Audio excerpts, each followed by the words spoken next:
Nem todo esforçado muda a vida, mas toda vida mudada teve um esforço. É com esse título que eu iniciei esse vídeo. Bom dia, boa tarde, boa noite, seja lá que hora que você esteja me vendo. E aqui eu vou tentar trazer um pouquinho do que eu fiz no meu percurso da minha vida, que funcionou para mim, obviamente, na minha carreira.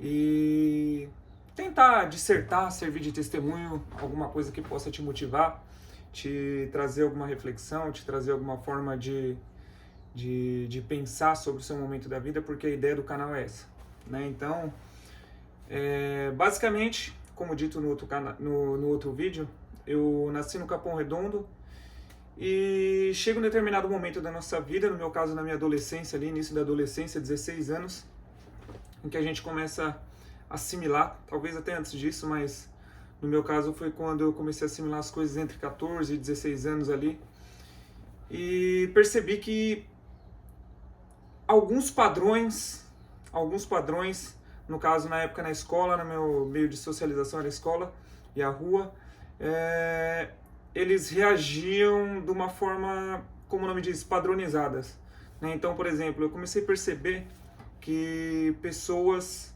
que se vestiam melhor, que tinham roupas melhores, que tinham tênis melhores, elas tinham mais facilidade de se relacionar com outras. Então seria um atrativo ali, digamos. E aí eu comecei a perceber que eu não tinha, né, essas roupas e esses tênis, essas coisas da moda, né, seja um celular, seja qualquer coisa. Foi quando eu comecei a refletir melhor sobre o meu redor, sobre a minha vida e perceber que dentro de casa eu vivia uma dificuldade financeira tremenda, né? E não só porque eu não podia ter roupas de marcas, não, mas esse também foi um dos pontos que me levaram a entender essa reflexão, né? Quando você começa a frequentar a casa de um colega, de uma colega, você começa a ver que a realidade é bem diferente da sua, né? Que existem algumas facilidades ali, mesmo pessoas estando no mesmo ciclo que você, dentro de uma favela, mas são um pouco melhores do que você, e você começa a questionar do porquê disso, né? Você fala, porra, eu não tenho isso em casa, né? Eu não tenho tal coisa, eu não como tal coisa. Enfim, e aí me despertou o pensar do que eu faria para mudar isso, ou para melhorar, ou para facilitar minha vida no caso, né? E estando dentro de uma favela, você tem alguns caminhos, algumas vias, né? Para mim, sempre foi nítido a questão do trabalhar, né? Porque eu vi isso dentro de casa, né? Sempre fui instruído a ser uma pessoa que trabalhasse, etc. Mas a gente tinha influências e exemplos na rua de coisas que talvez fossem mais fáceis, porque no meu ponto de vida no meu ponto de vista não é mais fácil, né? Na verdade, exige uma coragem aí que eu não tenho. Eu fui criado num ambiente diferente aí, para mim não tem sentido, né? Não é meu perfil esse tipo de trabalho. Então, a gente acaba recorrendo ao comum da maior parte das periferias, né? Porque muito se fala sobre isso, né? Sobre as pessoas da periferia estarem introduzidas no meio, e dá uma impressão de que a maior parte da favela tende a ir para um lado que é visto pela sociedade como errado, né? Então, pro crime, para fazer coisas. E eu não concordo com isso, porque eu vivi lá dentro, eu nasci, fui criado, fiquei 30 anos lá dentro, e sei lá, 99,9% das pessoas que eu conheço são todas pessoas que foram pelo caminho tradicional, de estudar, de trabalhar. Grande parte não estudou, infelizmente, né, mas trabalhar sim, desde sempre. Inclusive, algumas não estudaram por trabalhar demais, né? Então, enfim, eu acho meio triste, né, que muita gente que não esteve, nunca pisou numa periferia, tenha essa visão de que, nossa, na favela tem muito... Mano, é lógico que tem, né? Provavelmente é o lugar que sai mais porque é onde tem mais população, é onde tem mais pessoa inserida em uma favela, né? Você pega uma favela, 1.000 metros quadrados dentro de uma favela e 1.000 metros quadrados no jardim, numa favela vão ter sei lá quantas famílias, no jardim talvez esteja só uma, né? Então, obviamente a proporção aumenta, mas não quer dizer que sejam os piores, criminosos saiam da favela. Não acredito nessas coisas, né? Eu acho que o número é maior de criminosos sim, Porque você tem uma população maior. Então, proporcionalmente, se a gente pegar em percentual, obviamente vai dar um número maior de criminosos que saem da favela. Até por uma questão de necessidade também. A vida de uma pessoa que precisa, no sentido de sobrevivência da coisa, é muito maior. É muito mais fácil que alguém que seja pobre precise e recorra a alguns meios que não sejam legais para conseguir dinheiro a qualquer custo. Né? E aqui eu tô longe de defender, porque, enfim, aí a gente vai entrar numa outra discussão que eu posso fazer no outro vídeo, né? Mas eu só acho que essa visão bestial da coisa, de que, tipo, quem mora na favela naturalmente é mais violento, está mais propício pro crime, eu não acho que isso é correto, tá? Mas vamos lá. E aí, então, com 16 anos, na real eu já vinha numa vontade de trabalhar há mais tempo, né? Só que, todavia, quando a gente procura emprego antes da idade sugerida e permitida pelo nosso país, que é 16 anos, você não consegue. Se você consegue, são alguns bicos, coisas ali, etc. Mas emprego mesmo formal que eu tive foi numa rede de fast food, que eu não vou fazer propaganda aqui, mas vocês sabem muito bem qual é, aquela lá que é conhecida por não pagar nada bem os funcionários, mas que foi uma escola para mim. Né? Então eu entrei nessa rede de fast food motivado a comprar um tênis. Pois é, pessoal, quem não tem nada, quando tem o mínimo, quer fazer coisas meio que hoje eu entendo como absurdas, até certo ponto, mas entendo por outro, né? Que, enfim, eu trabalhei nessa rede de fast food aí durante algum tempo e os 3 primeiros meses, se eu não me engano, a gente ganhava, eu e meu amigo Islan entramos juntos na época, a gente ganhava, eu fazia o período maior, tá? Porque lá existem algumas escalas. Eu fazia uma escala que durava 8 horas dia, eu acho, por dia. E eu recebia... O meu primeiro salário foi menos de R$200. Foi menos de R$200. Os outros também ficaram nessa faixa. Eu lembro que era entre 250 e 350 reais. Foi em 2009, né? Então tem um bom tempo aí, tem 16 anos, sei lá. Mas ainda assim era pouco dinheiro, né? E mesmo sendo pouco dinheiro, para você ver o poder de publicidade, e outras coisas que o consumo coloca na gente, né? Eu entrei lá e nos meus primeiros 3 meses, somados, eu consegui comprar o meu primeiro tênis que eu tinha em vista, que era um Oakley Chief, que por sinal recentemente ele foi relançado aí no valor de R$1.800, eu acho, né, pelas lojas. Não tem nada a ver com a qualidade que tinha naquela época, mas enfim. O que nos influencia, né? Eu estava no meio onde o que me motivava era ser bem visto, não importa como, né? Porque na nossa cabeça, quando a gente não tem determinada instrução, quando a gente não tem determinadas orientações durante a vida, a gente acaba acreditando que a gente é um produto. Talvez sejamos na sociedade que a gente vive, né? Uma sociedade de consumo, etc. Mas a gente acaba acreditando que a gente é o que a gente tem, né? Durante muito tempo da minha vida, eu acreditei nisso, né? Que as coisas que eu comprasse, que eu mostrasse, que eu exibisse, me fariam ser melhor aceito. E talvez em alguns grupos faça, tá? Isso que é o mais triste, porque outras pessoas condicionadas a esse pensamento irão te aceitar, às vezes, por conta disso. Então se você tem um tênis X lá, que você pagou R$700, não, beleza, você é bem-vindo aqui com a gente, senão não. Né? Infelizmente isso ainda acontece nos dias de hoje, percebo inclusive em outras camadas e esferas sociais, de formas mais veladas, de formas mais simples, mas acontece. Né? Infelizmente a gente vive num mundo em que você vale o que tem, de fato. Né? Isso é muito triste em diversas camadas, principalmente quando a maior massa da sociedade vem de um lugar onde não tem nada. Então se você não tem nada e você não é nada, eu não acredito nisso, tá ligado? Fica aí a reflexão. Mas, então eu fui, trabalhei, fiquei lá uma cota, até que em um determinado momento eu recebi uma proposta para trabalhar num prédio de frente para esse fast food que eu trabalhava, que era uma companhia telefônica, a parte de back-office. Back-office, para quem não sabe, é todo o background de alguma função. Então, por exemplo, você vai numa companhia telefônica trocar seu chip. Para você está simplesmente comprando o chip ou trocando o chip, mas por trás existe uma equipe fazendo isso acontecer, né? Uma equipe no escritório, etc. Por isso que às vezes demora 2, 3, 4 dias para fazer, por exemplo, uma portabilidade, porque tem todo um time por trás correndo e fazendo isso acontecer. Eu fazia parte desse time, né? Então, recebi essa proposta, fui,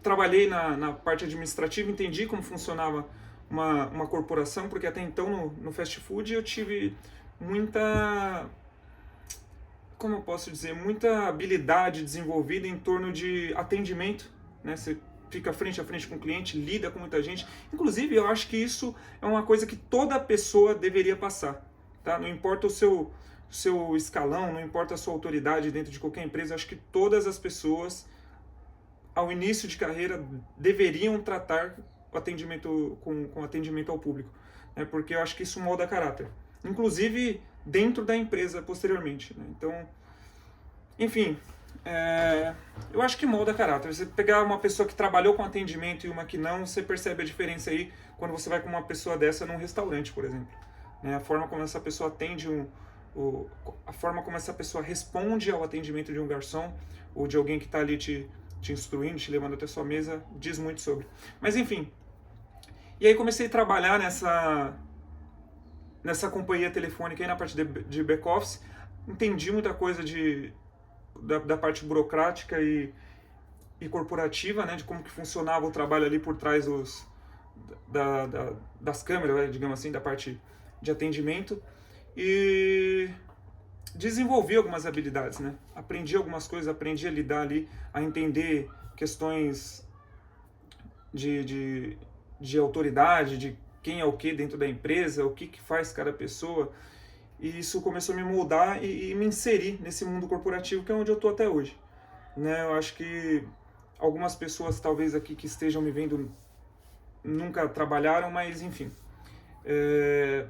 não é nada demais, né? Esse que é o ponto, não é nada demais, mas quando você está no atendimento, no seu dia a dia, em pé, atendendo outras pessoas, passando por aqueles perrengues, cliente mal educado, aquele estresse, aquela pressão absurda de tipo, atende rápido, tá passando tempo e não sei o que, você tem metas, micrometas para cumprir ali em determinado horário.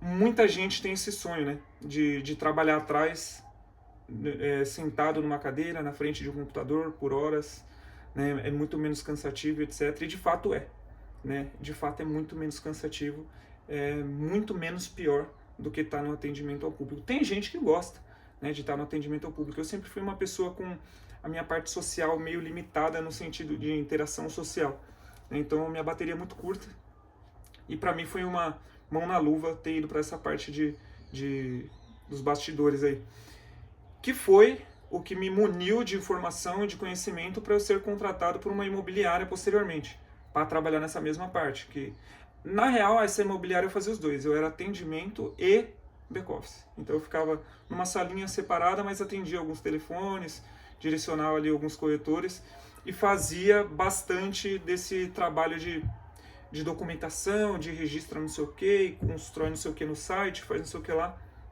Óbvio, em camadas muito simples, ainda não dava para chamar isso de TI, que foi onde eu me consolidei enquanto profissional, né?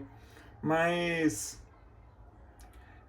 o porquê de eu ter entrado nessa imobiliária, de tudo que ela me oferecia, o salário dela, se eu não me engano, inclusive, o salário que ela me pagava na época era 10% a menos do que eu recebia na companhia telefônica, que também não vou falar para não fazer propaganda, mas ela tinha um benefício muito bom, que é o de pagar metade da minha faculdade.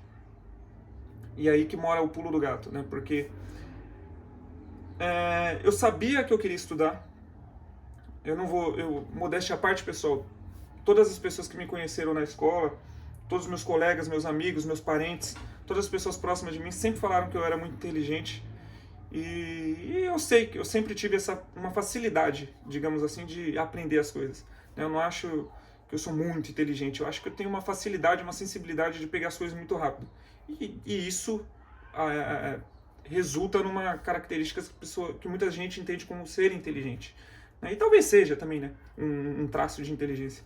Mas eu peguei e comecei a me questionar. Eu falei, não, mano, eu vou estudar. eu vou estudar, a única coisa que eu posso fazer dentro das minhas condições é estudar, né? Eu não tenho herança, né? Eu não sou apadrinhado por nenhum diretor, por dono de banco, de empresa, etc., que vai me colocar num cargo X lá e por nepotismo eu vou ter sucesso. Isso não existe na minha vida. Então, o único caminho que eu tenho para seguir aqui, dentro das coisas que eu acredito, é estudar, né? E aí eu comecei a matutar na minha cabeça, mano, o que eu vou fazer? O que eu vou fazer? O que eu vou estudar? Porque agora eu tô com a faca e o queijo na mão, mano. Tem uma empresa que vai me pagar metade da faculdade que eu quiser, só que eu não sei o que fazer. E aí eu lembrei que tem um amigo meu chamado Ricardo, que até hoje a gente é muito amigo ainda, acho que é amizade até o fim da vida, né? Aquele tipo de amizade que você inicia ali na adolescência até o fim da vida. E ele pegou e falou pra mim, cara, faz TI. Estamos falando de 2009, 2011 talvez, aí. Alguns aninhos depois que eu trabalhei, não, um pouquinho mais. 2013 e 2014. Ele pegava e falava, faça TI. É uma área boa, eu estou numa empresa X, lá tem programa de estágio, lá você se desenvolve e você vai ganhar lá inicialmente como estagiário R$1.250. Falei, caralho, R$1.250, galera, vou falar pra vocês, R$1.250 em 2015, 2014, era dinheiro, mano. Tipo assim, não era dinheiro assim, R$10.000, mas era dinheiro, mano. Era, sei lá, pra vocês terem noção, meu primeiro iPhone eu comprei mais ou menos nessa época aí. Um iPhone 4. Ó, pra vocês verem quanto tempo tem. Um iPhone 3GS. Eu paguei, eu acho que foi R$700, R$800. R$1.250 era dinheiro. E aí eu falei, mano, é isso.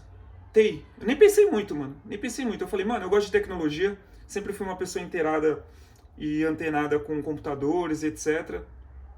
Sempre gostei dessa interação, embora não tenha nada a ver, tá? Hoje em dia eu trabalho com TI, eu chego em qualquer lugar, meus amigos dizem, arruma meu celular, arruma minha impressora, arruma não sei o que, é familiar, então, mano, o tempo inteiro, arruma minha câmera. E aí vai eu, né, procurar no Google como fazer, mas assim, nada a ver. Mas eu pensei, mano, eu gosto de TI, eu acho que eu gosto de tecnologia como um todo, vamos pra cima. E comecei a fazer, análise de desenvolvimento de sistemas lá na FMU, ali na Brigadeiro. E aí o Ricardo falou pra mim, ele falou, mano, quando você tiver, não lembro se era na época 6 meses, 1 ano de curso, você se inscreve aqui no programa de estágio da empresa que eu tô. Falei, demorou.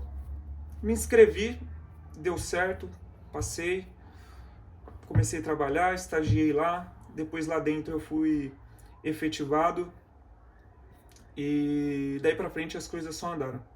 Né, comecei ganhando 1.250, depois eles me promoveram, o salário foi para 2.200, 2.300, não sei. Depois eu troquei de emprego, inclusive o Ricardo foi para uma outra empresa, precisava de uma pessoa lá, etc. Ele também me puxou. O Ricardo foi uma pessoa que foi um anjo, ele é um anjo na minha vida, né? Muito do que eu tenho aqui hoje eu devo a ele, literalmente devo a ele, né, porque eu tive uma instrução que eu não tive dentro de casa, né? Ele direcionou. Ele me deu o conselho e obviamente também mérito meu de ter seguido, de ter ido atrás, porque o Ricardo deu esse mesmo conselho para todos nós, né? Nós éramos um grupo de amigos no ensino médio aí de, sei lá, 5, 6, talvez mais unidos, 6, 7 pessoas assim, mas o grupo tinha mais de 10 pessoas e eu fui o único que ouvi na época, o único que segui, que seguiu o conselho dele e deu certo para mim. Né? Eu não acho que é só uma questão de mérito meu, tá? Porque depois disso, outras pessoas, bem depois, tá? Também tem o timing das coisas, né? Porque as oportunidades estão aí, pessoal. As oportunidades às vezes aparecem, Deus manda pra gente, só que às vezes a gente não enxerga ou não quer enxergar, né? Então, tente perceber aí às vezes você pede pra Deus alguma coisa, tenta perceber se Deus não tá te mandando e se você não tá negando. Se você está fingindo que não existe, se você está fingindo não querer escutar, né? Por comodismo, porque talvez é uma coisa que está muito longe da sua realidade, mas nada é longe da nossa realidade para Deus. Nada. Né? Tem coisa que para a gente é muito difícil, mas para Deus não é nada. Vai do nosso esforço, vai da nossa vontade. E O Ricardo falou para todas as pessoas, etc. Nenhuma seguiu, só eu segui e deu certo. Mas também não acho que eu sou bom, que eu sou. Eu acho que tem muito uma questão também de estar no momento certo, na hora certa, porque algum amigo nosso depois tentou fazer o mesmo, isso depois de anos, tá? 3, 4, 5 anos depois, e não teve o mesmo sucesso, né? Então, se formou, fez o curso, etc., mas já não estava mais no time, e aí frustrou, tá ligado? Tipo, não foi pra frente. Eu não sei como era a pessoa também com o curso, o quão esforçada ela era, o quanto ela tinha facilidade para aprender as coisas que ali estavam sendo descritas, mas não foi pra frente, né? Então é lamentável também. E eu gosto de falar isso porque eu não acho. É como o título do vídeo diz, né? Nem todo mundo que se esforça vai chegar lá. É um bagulho que eu acredito, tá ligado? Mas todo mundo que chegou e que saiu da onde a gente saiu teve que se esforçar, tá ligado? Pelo menos todo mundo que eu conheço. E aí foi isso, mano. E aí subi a carreira, fui passando para outros empregos. Esse segundo, né, quando eu saí desse primeiro emprego que o Ricardo precisava de uma pessoa lá, ele me chamou, me ajudou muito, me ensinou muita coisa que eu não fazia ideia, tá ligado? Então tenham amigos, mano, tenham pessoas que saibam o que estão fazendo e confiem em você e deposite sua confiança nela, tá ligado? E ajude, faça também a sua parte, tá ligado? Porque não adianta a pessoa estar te passando, te ensinando, te explicando tudo e você tipo, é meu amigo, tanto faz, tipo, nada vai acontecer, não. Porque chegou um determinado momento que eu falei assim, mano, eu não vou ficar mais sobre as asas do meu amigo. Tipo, ele manja pra caralho, eu ainda tenho muito a aprender com ele. Inclusive hoje, nos dias de hoje, 10 anos depois, ainda tenho, ele sempre tá um passo à frente. Mas eu falei, não, mano, agora é hora de eu voar sozinho e me desenvolver sozinho. Foi o que eu fiz. Então, quando apareceu uma oportunidade de um emprego que ia me pagar um pouquinho mais, e mais do que isso, eu ia poder me desenvolver sozinho e ter que lutar e correr atrás das coisas sozinho, eu fui. Né? E aí eu meti as caras, e aí foi quando eu me desliguei do meu amigo que me colocou na área e fui pra cima. E me desenvolvi muito bem, mano. Graças a Deus, hoje eu sou muito feliz com a pessoa que eu sou, se tratando de carreira, se tratando de emprego. E desenvolvi sozinho, corri atrás dos bagulho. Mas sou muito grato, né, a todas as pessoas que me apoiaram, porque eu falei do Ricardo que foi a chave maior aí na minha vida, mas houveram outras pessoas também que me ajudaram, que colaboraram. Eu também ajudei muitas pessoas. Isso é importante de ser reconhecido, pessoal, porque às vezes acho que é uma via de mão dupla. Né? Não adianta você aprender as coisas que te ensinaram e que te fizeram bem, te ajudaram, e não compartilhar isso com o próximo. Então eu sei, e pessoas já vieram me falar, que foram muito ajudadas por mim durante a minha carreira. Né? Seja com conhecimento técnico, com uma palavra de apoio, de aconchego ali no momento que precisava. E eu acho que essas trocas se fazem necessárias para quem quer, para quem almeja crescer. E eu não estou falando só de crescer financeiramente nem na carreira, mas enquanto pessoa também. Eu acho que o compartilhamento ele é a maior prova de que você realmente aprendeu alguma coisa. Porque você pegar coisas complexas e passar para uma pessoa que não tem conhecimento técnico avançado, enfim, sobre aquilo de uma forma simples que essa pessoa entenda, isso para mim é a maior prova de que realmente eu aprendi, né, tal coisa.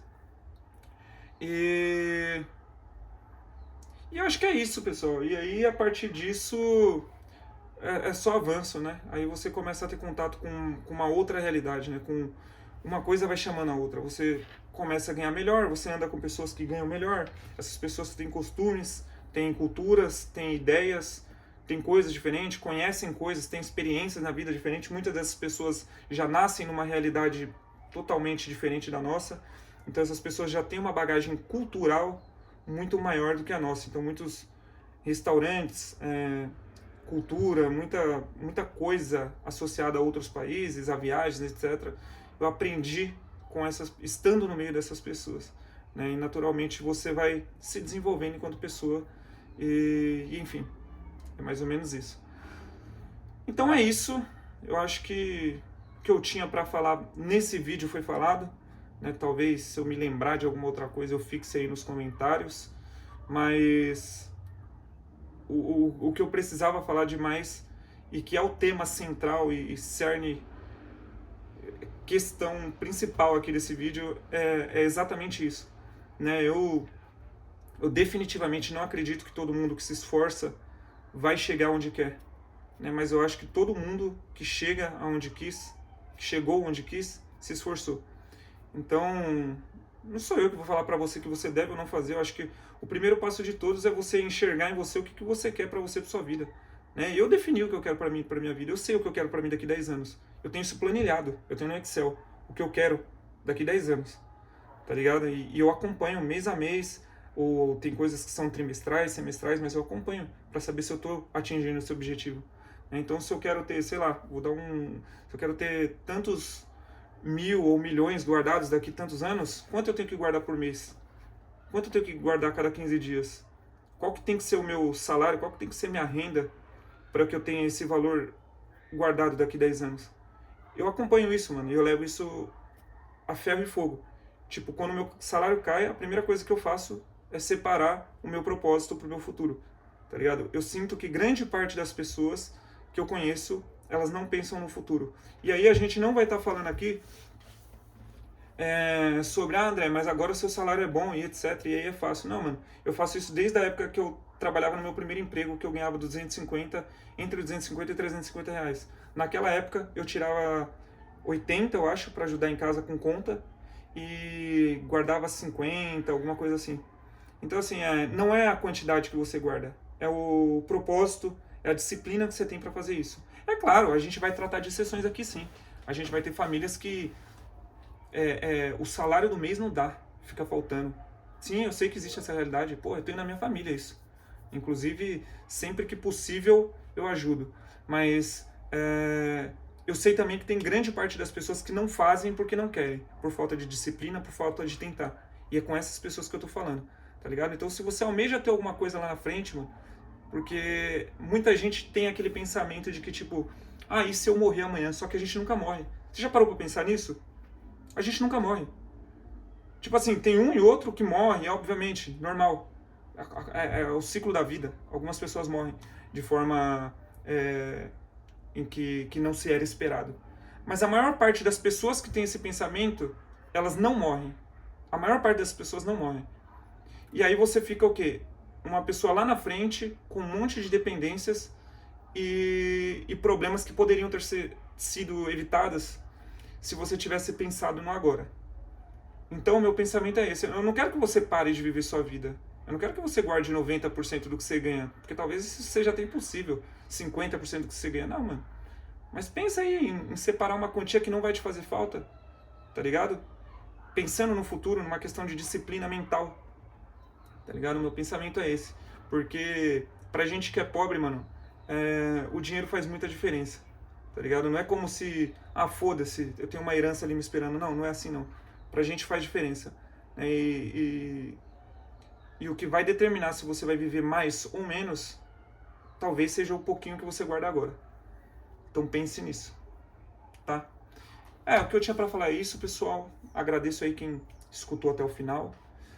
Espero que tenha agregado alguma coisa na sua vida. Que traga alguma reflexão para você, alguma coisa positiva, né? E vamos para cima. Se ficou alguma dúvida referente a esse vídeo, coloca aí nos comentários que depois eu respondo. Se você tem alguma ideia também, me avise aí por algum meio. Vocês sabem onde me encontrar, seja um comentário aqui no YouTube ou seja no meu Instagram, que também tá por aí, por esse canal. E é isso. Obrigado.